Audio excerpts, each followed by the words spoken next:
bit of a new setup right now. I think it's going to work out very well. I'm getting ready to jump into another project. This is a sheet that I've had from Goodwill for a little bit now, and I wanted to make like a little girl's dress out of it, but my daughter didn't want a dress made from it. She's a teenager, so whatever. Then I was gonna make a dress for my goddaughter. She's a little younger, but I just decided I want to make something for myself out of it. So I already made this dress in a longer version, so I'm gonna make it in a shorter version, still a little bit longer than the original pattern, but long enough to fit me, to be more comfortable for me. I'm extending the length by about 4 inches plus the distance between here and here, because this sheet has like a ruffle already built into it, all right at the bottom. In addition to the 4 inches at the bottom, it's also going to account for this amount of space too, which I'm expecting to go like a good length below the knee. Not too far down, but not too short either. I don't want a mini dress. This dress is so mini. The woman, the model, looks like she's very tall and it's very short on her. So I'm hoping that adding 4 inches will give me exactly what I need to be good for me. I also modified the neckline because it scoops down too much for my liking. And in my original version, I made it the original way and I did not update it. I do have to try to wear something there to block it. This time I have modified the neckline by adding 5 inches. And I'm hoping it's gonna come out good. I'm just gonna work straight on this material and just go for it. See what happens. And what else?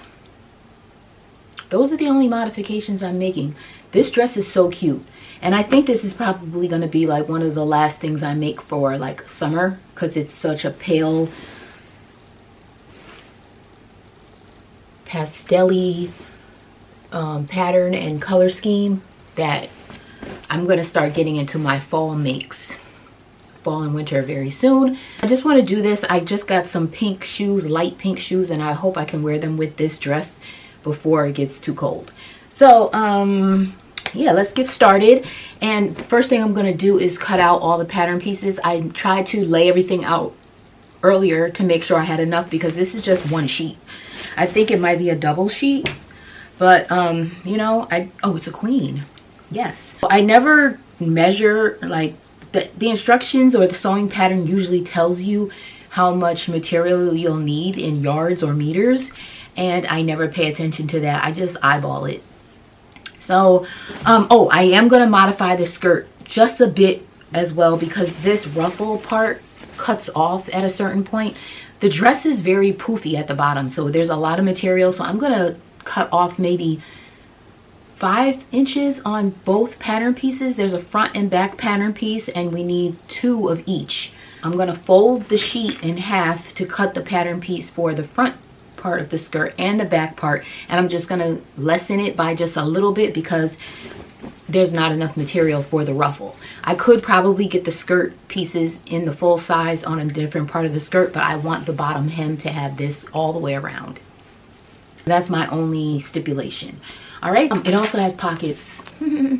Yes, pockets, pockets, pockets, and buttons going all the way down. I'll insert the original dress that I made, which was supposed to be a mock-up, but I never made like a real version of it. This dress right here is my mock-up version, which I wear. I do wear it and will continue to wear it. I just love it. It's the sheet I made it out of is so thick.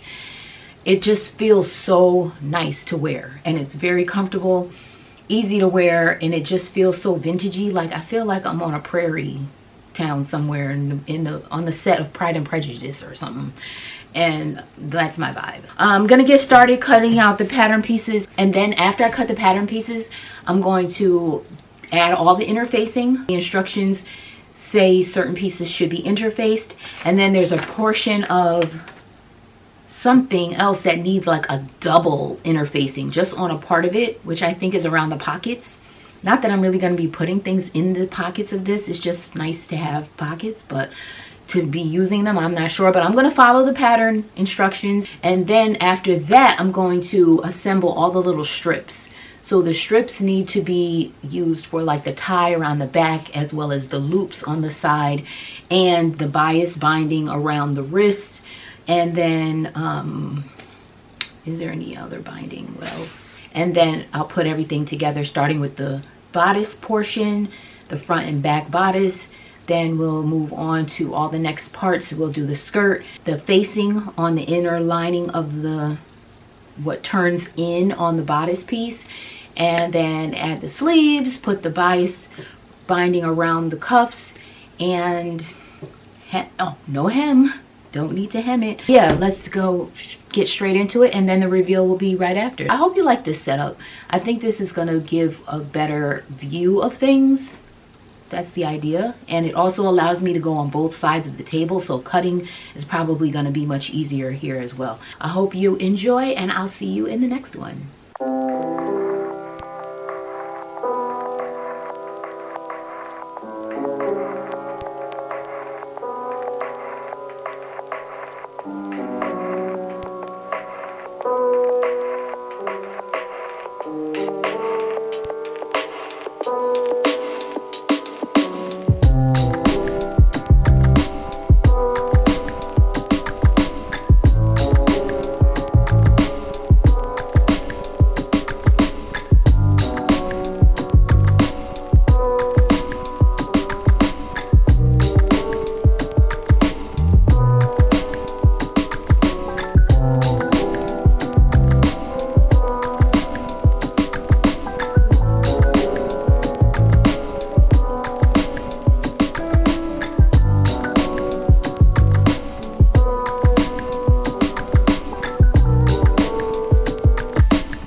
Okay, it's the next day, and right here I have the two back pieces, and I serged the areas that needed to be serged. It said to do this side, the middle, back. That's where these two pieces are going to be attached.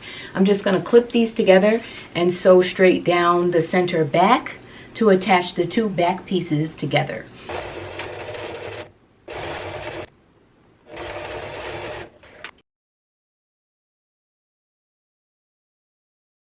And then I will come back in with the ties. These little 4 ties that I had cut earlier are going to be the loops. There's going to be 2 on one side and 2 on the other.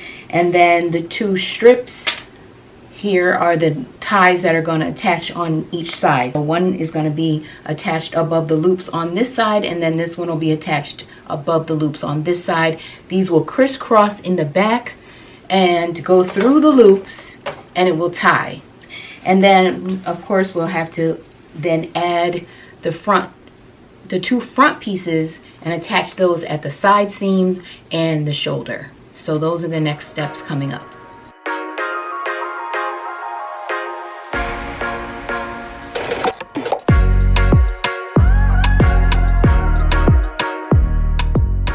Now I'm working on the skirt. I'm working on all 4 pieces, the 2 front panels and the 2 back panels of the skirt portion. And this is the pocket extension. I'm attaching each pocket flap to the extension piece that comes off of it like that. And doing the same thing with all 4 pieces and all 4 pocket flaps. And then it's attached like that. I'm going to do a straight stitch down this way, and then I'm going to serge this line, and then I'm going to open this up and do an understitch on top to hold the pocket flap out in this direction. And I'm going to do that for all 4 pieces.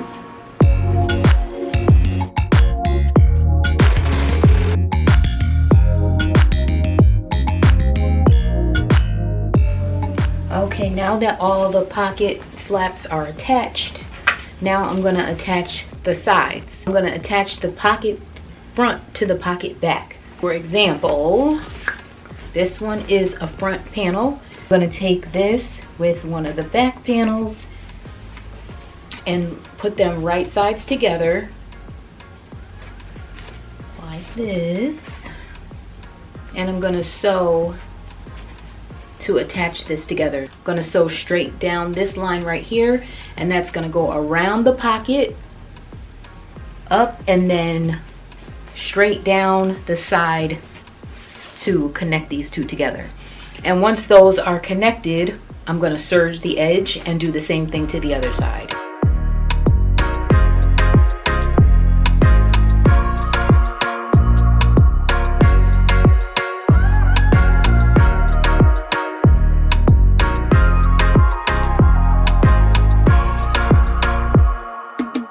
Okay, I have the panels attached now, and this is what it's looking like. All of this is going to be gathered up into that waist. I'm just going to add a gathering stitch all the way down this whole piece, and I'm going to gather it into the bodice, and I'm going to align it with the back center seam and then the two sides, and then I'm going to gather everything in so that it matches up, and this aligns with the front of the bodice piece, and this side aligns with the other side of the bodice piece. Let's proceed with the gathering stitch and then attach everything together.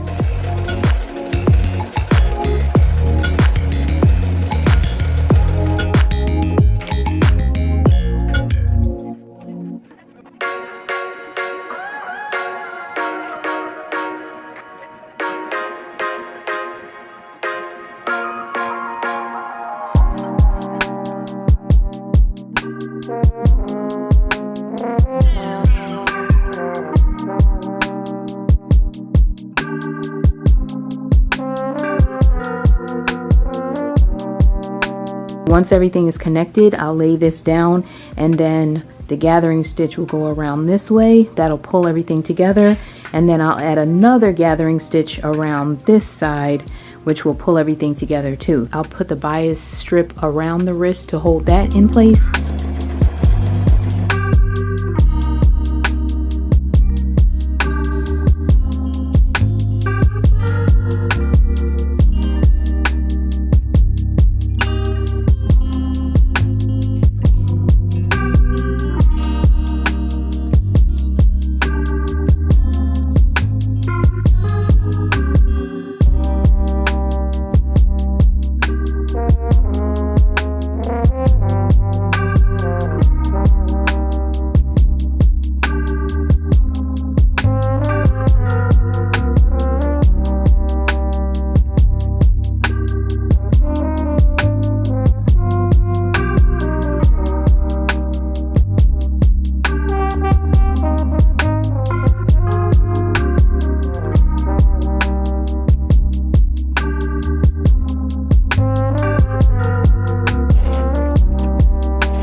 I ordered some buttons from Amazon and they have arrived. I'm going to use this template from the pattern to space out the buttons because it gives the spacing, but I'm probably not going to use this exact spacing because the way the lady who made this dress made it, she used small buttons. I'm using 1-inch buttons, so I don't need them to be closely spaced. So I'm going to space them out further, but I'm going to use this as a guide.